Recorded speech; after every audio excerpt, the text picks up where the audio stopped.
আসসালামু আলাইকুম প্রিয় দর্শক, সবাইকে নেতৃত্ব কণ্ঠস্বরের পক্ষ থেকে স্বাগত জানাচ্ছি। আমি ফরহাদ হোসেন। এই মুহূর্তে আমি রয়েছি লালমনিরহাটের হাতীবান্ধা উপজেলার বড়খাতা বাজারে। সরকারি নির্দেশনা অনুযায়ী গত 5 এপ্রিল থেকে সন্ধ্যা 7টার মধ্যে দোকানপাট, শপিং মল, মেলা সহ প্রভৃতি দোকানপাট বন্ধের নির্দেশনা দেওয়া হলেও কিন্তু এই নির্দেশনা মানছে না। তবে একটি বিষয়ে গতকালকে হাতীবান্ধা উপজেলার অতিরিক্ত উপজেলা নির্বাহী অফিসার এবং ভ্রাম্যমাণ আদালতের মাধ্যমে দোকানপাট বন্ধে একটি অভিযান পরিচালনা করা হয়েছিল।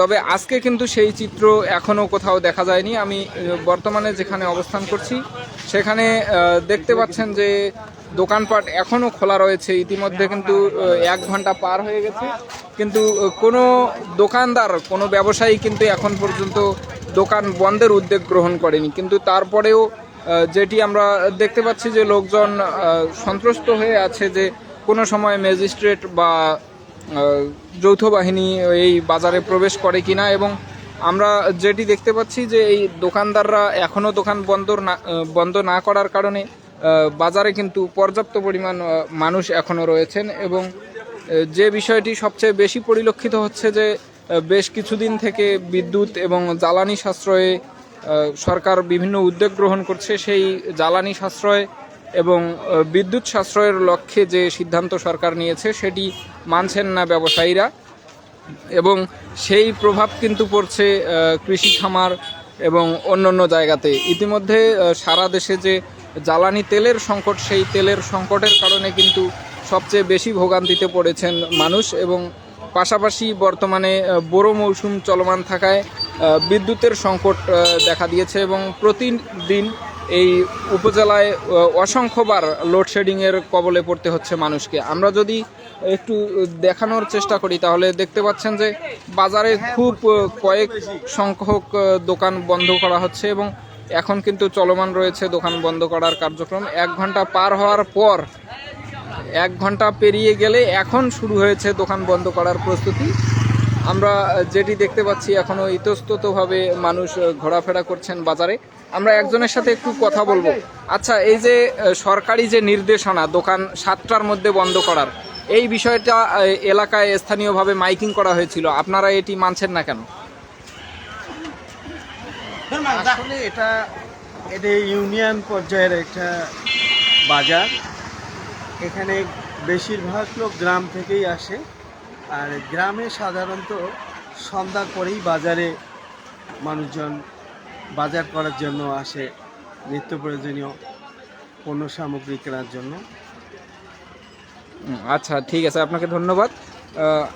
আমরা একজনের সাথে কথা বলছিলাম, তিনি বলছিলেন যে গ্রামাঞ্চলের বাজারগুলোতে সাধারণত মানুষ সারাদিন কাজের শেষে সন্ধ্যার পরপরই বাজারে আসে তাদের নিত্য প্রয়োজনীয় দ্রব্য সামগ্রী কেনার জন্য, এবং সেই প্রভাবটাই কিন্তু আমরা দেখতে পাচ্ছি। তবে সরকারি নির্দেশনা না মানাটা কিন্তু একটি বড় চ্যালেঞ্জ প্রশাসনের কাছে। গত 5 এপ্রিল যে প্রজ্ঞাপন দেওয়া হয়েছিল, যে নির্দেশনা দেওয়া হয়েছিল, সেই নির্দেশনা অনুযায়ী কিন্তু বিভাগীয় কমিশনার, জেলা প্রশাসক এবং প্রত্যেকটি থানার পুলিশকে দায়িত্ব দেওয়া হয়েছে এই কার্যক্রম এগিয়ে নেওয়ার জন্য। সেটি এগিয়ে না নেওয়ার পিছনে কিন্তু পুলিশ এবং প্রশাসনের ব্যর্থতা হিসেবে দেখছেন সচেতন মহল। তবে যদি বর্তমান পরিস্থিতি থেকে উত্তরণের চেষ্টা করা হয় তাহলে অবশ্যই নির্দেশনা মানতে হবে এবং সরকারের যুগোপযোগী যে সিদ্ধান্ত, সেই সিদ্ধান্তকে সমর্থন দিতে হবে। আমরা যদি একটু দেখানোর চেষ্টা করি, এখানে দোকান রয়েছে, সেই দোকানে আমরা দেখছি যে ব্যবসায়ীরা রয়েছেন। আমরা একটু জানতে চাবো যে আচ্ছা ভাই, এই যে সরকারি নির্দেশনা যে ব্যবসায়ীরা মানছে না, তার কারণ কি? কারণ হচ্ছে এটা কোনো আপাতত প্রশাসনিক ব্যবস্থা নিচ্ছে না, এই কারণে হয়তো মানছে না। প্রশাসনিক ব্যবস্থা নিলে অবশ্যই দোকানদারেরা মানবে।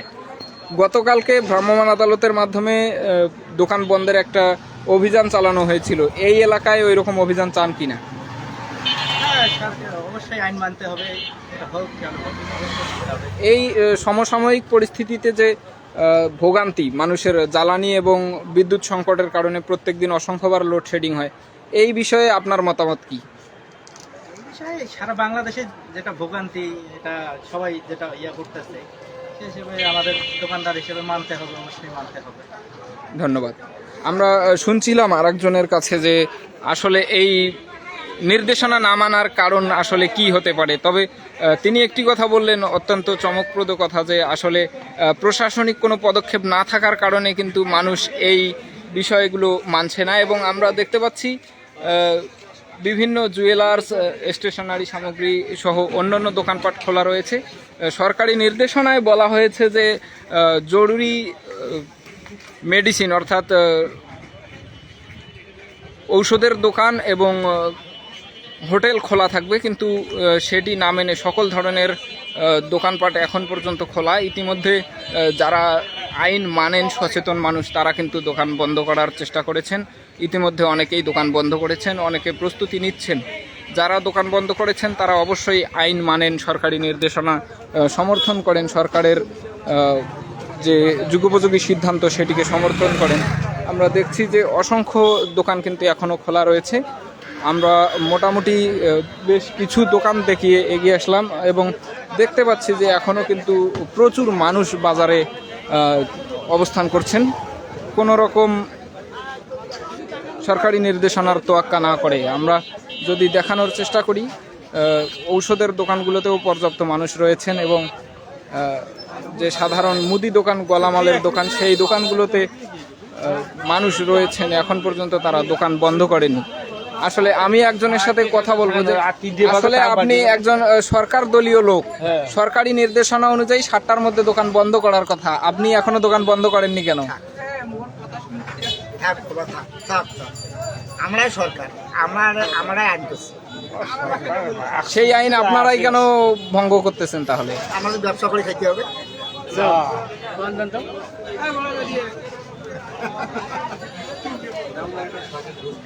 সরকারি নির্দেশনা না মানার কারণটা কি আসলে আপনার একটু বলবেন? বন্ধ করবো কিছুক্ষণের মধ্যেই। না, তবে সরকারি নির্দেশনা মানা সকল সচেতন নাগরিকের দায়িত্ব। সেইটা আমি তো শুধু একাই ব্যবসায়ী না, আরো অনেক ব্যবসায়ী আছে। প্রতিটি বড় কথা বাজারে প্রতিটি দোকানেই চালু আছে। এখন প্রশাসন যদি মাঠ পর্যায়ে এসে একটু আসে, মানে মাঠ পর্যায়ে যদি একটু আইন আনে, হস্তক্ষেপ করে, তাহলে সবাই বন্ধ করবে, সাথে আমিও বন্ধ করবো। আমরা একজনের কাছে শুনলাম, তিনি বললেন যে যদি প্রশাসন থেকে কোনো পদক্ষেপ নেওয়া হয় তাহলে তিনিও সাধারণ সকল মানুষের মতোই দোকান বন্ধ করবেন। তবে এই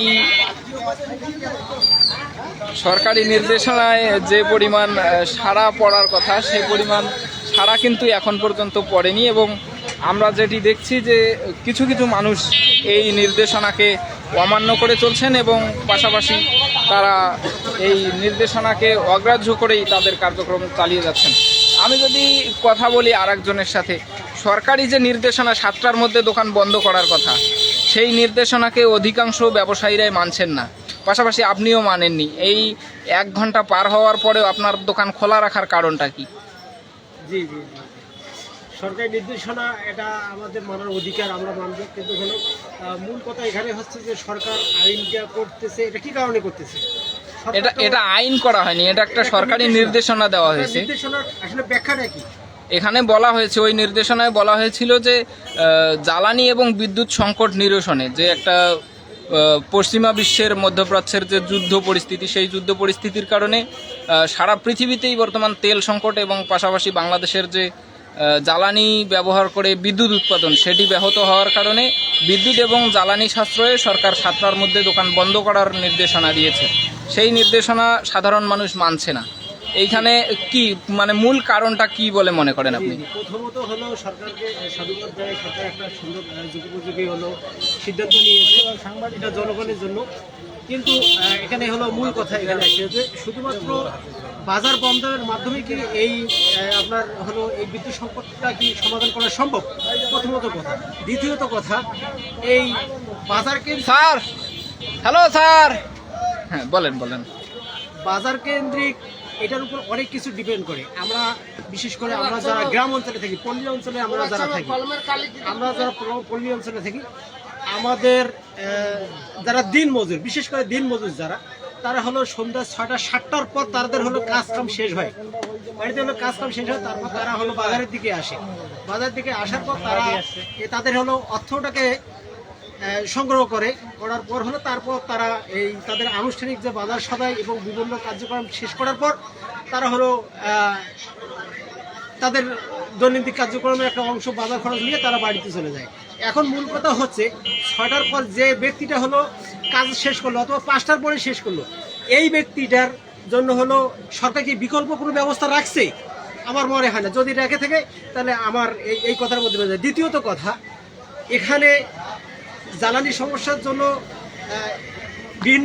বিভিন্ন রকমের একটা প্রতিক্রিয়া দেখা গেছে। এই এক সময় কেউ কেউ বলছে যে জ্বালানি কোনো সংকট নেই, আবার একদিকে বলতেছে জ্বালানির সংকট নেই, আরেকদিকে তারা বলতেছে যে হলো জ্বালানি সংকটের কারণে আমরা হলো এই পদক্ষেপটা নিয়েছি।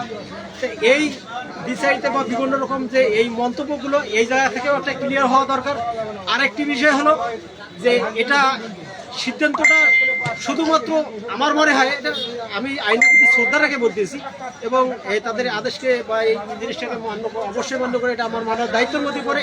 তারপরেও বলতেছি যে সরকার এই সমস্যার পাশাপাশি এই সংকটের পাশাপাশি তারা শুধুমাত্র এটা ব্যবসায়ীদের উপর একটা জুলুমও হইতে পারে। তার মানে আপনার যে কথা সেগুলোতে স্পষ্টভাবে বোঝা গেল যে আপনি যেটা বলছেন সেই বিষয়টাতে সাধারণ মানুষ অর্থাৎ খেটে খাওয়া মানুষের সুযোগ সুবিধা দেখতে হবে এবং পাশাপাশি ব্যবসায়ীদের উপর একটা অতিরিক্ত বোঝা চাপিয়ে দেওয়া হচ্ছে কিনা সেটি যাচাই বাছাই করতে হবে। তবে যদি এটা হয়ে যায়, যদি হলো কোনো ব্যবসায়ী তারা যদি এইটাকে ওভারকাম করতে না পারে, প্রয়োজনে সরকার হলো বিদ্যুৎ বন্ধ করে দিতে পারে।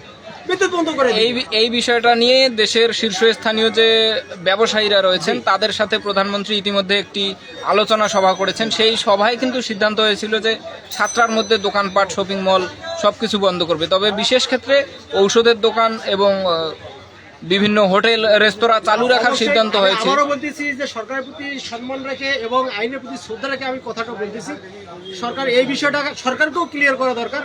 আসলে জ্বালানি মানে তারা এক পর্যায়ে মন্ত্রী বা কিংবা উপশ্রেণী যারা আছে তাদের কাছে শুনতেছি যে জ্বালানি কোনো সংকট নেই, আবার একদিকে বলতেছে জ্বালানি সংকট নেই, আর একদিকে বলতেছে জ্বালানি সংকটের কারণে বাজার বন্ধ হচ্ছে, বিদ্যুৎ বন্ধ হচ্ছে, সরকারখানা বন্ধ হচ্ছে। এই জায়গাটাও ক্লিয়ার হওয়া দরকার। আর একটি বিষয় বলি যে এই জ্বালানি সংকটের কথা বলে তেল পাম্পগুলোতে, পেট্রোল পাম্পে যে প্রচুর পরিমাণ ভিড় এবং বর্তমান যে এই প্রত্যেকটা দিন অতিরিক্ত লোডশেডিং, বর্তমান গরমের কারণে মানুষের হাঁসফাঁস অবস্থা, কিন্তু এই অবস্থাতেই বারবার লোডশেডিংয়ের কারণে মানুষের ভোগান্তি কিন্তু কমছে না। এই সমস্যা থেকে উত্তরণের জন্য কি করা উচিত বলে আপনি মনে করেন? জি, এই সংকটের যে ব্যাপারটা এটা হলো, এটা সরকারকে এই বিষয়ে আমি হয়তো আমি বলতে চাই না। এখন আমি এখানে নেগেটিভের কিছু নেই, কিন্তু তারপরে একটা জিনিস আমার বলতে হয় যে যারা হলো পেট্রোল চালাচ্ছে, এখন পেট্রোল শুধুমাত্র বাইকের ক্ষেত্রে কিন্তু ব্যবহার হয় না, শুধুমাত্র বাইকের ক্ষেত্রে আপনার এখন প্রতিটা ক্ষেত্রেই একটা মেশিন চালাতে গেলে পেট্রোলের প্রয়োজন হয়, একটা গাড়ি চালাতে গেলে পেট্রোলের প্রয়োজন হয়। আপনার শুধুমাত্র এটাকেই শুধু বাইকের ক্ষেত্রে কি সীমাবদ্ধ তা নয়, আপনি ঢাকা শহর বা কিংবা শহর কেন্দ্রিক যে এলাকাগুলো দেখবেন, শহর কেন্দ্রিকে এই বাইকগুলো দিয়ে তারা অনেক রাইডে তাদের জীবিকা নির্বাহ করছে। তারা তাদের মানে দৈনন্দিন বিশেষ করে পেশাজীবী যারা আছে তারা এই একটা বাইকের উপর তাদের একটা সংসারকে একটা মানে উজ্জীবিত করে রাখে। আর একটা বাইক দুই চাকায়, একটা হলো আর যে প্রাইভেট কার, একটা প্রাইভেট কারে কি পরিমাণ হলো জ্বালানি লাগে এবং একটা হলো আপনার মোটরে কি পরিমাণ জ্বালানি লাগে। তাহলে সরকারের উচিত যে একটা মোটরসাইকেল সারাদিনে হলো একটা পেশাজীবী আয়ের উৎস, আর একটা পেশাজীবী একটা মোটর প্রাইভেট কার যেগুলো এগুলোর ক্ষেত্রেও সেই সীমাবদ্ধ করে দেওয়া উচিত। ধন্যবাদ। কেন হলো এই বাইকের ক্ষেত্রে হবে, সবগুলোর ক্ষেত্রে হওয়া দরকার। ধন্যবাদ। আমরা শুনছিলাম একজনের কাছে অনেক গুরুত্বপূর্ণ কথাই কিন্তু আমরা শুনলাম যে তিনি বর্তমানে এই সমস্যার সমাধানের লক্ষ্যে কি করা উচিত এবং এই সমস্যার সমাধানে আসলে যে যুগোপযোগী সিদ্ধান্ত এবং পদক্ষেপ সরকার নিয়েছে সেটির পক্ষে বিপক্ষেও তিনি যুক্তি দেখালেন। আমরা দেখছি যে মোটামুটি 1.5 ঘন্টা পার হয়ে গেছে সরকারি নির্দেশনার, এখন 8টা 20 বাজে, কিন্তু তারপরেও লোকজন এখন পর্যন্ত বাজারে রয়েছেন। আমরা ইতিমধ্যে শুনলাম যে গ্রামকেন্দ্রিক বাজার হওয়ায় সন্ধ্যার পর কিন্তু এই গ্রামাঞ্চলের খেটে খাওয়া মানুষ বাজারে আসেন এবং তাদের নিত্য প্রয়োজনীয় দ্রব্য সামগ্রী কিনে তারা বাড়ি ফিরে যান। তবে এই সরকারি সিদ্ধান্ত অতিরিক্তভাবে কারো উপর চাপিয়ে দেওয়া কিনা বা কোনো পক্ষ বা সিন্ডিকেটকে আসলে লাভবান হওয়ার মতো কোনো পথ তৈরি করছে কিনা সেটি ভেবে দেখতে হবে সরকারকে। এই বর্তমান পরিস্থিতি নিয়ে লালমনিরহাটের হাতীবান্ধা উপজেলার বড়খাতা বাজার থেকে সর্বশেষ তথ্য জানাচ্ছিলাম নেতৃত্বের কণ্ঠস্বরের পক্ষ থেকে। সবাই ভালো থাকবেন, সুস্থ থাকবেন, আল্লাহ হাফেজ।